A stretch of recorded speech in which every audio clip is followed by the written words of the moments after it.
If your Steam Deck keeps overheating, don't worry, I'll show you how to cool it down and keep it running smooth. First, check your environment. Avoid gaming in hot rooms or direct sunlight. The Steam Deck needs airflow, so make sure vents aren't blocked.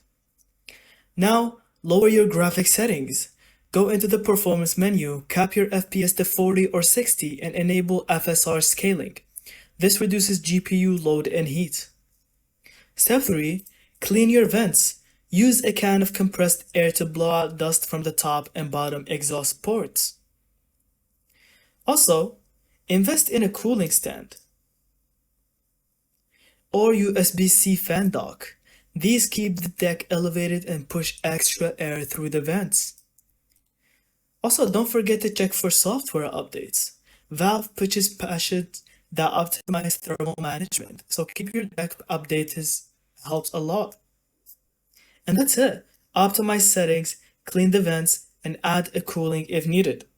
Do this and your Steam Deck will stay cool even during long gaming sessions. Thank you so much for watching. I hope you found this video helpful.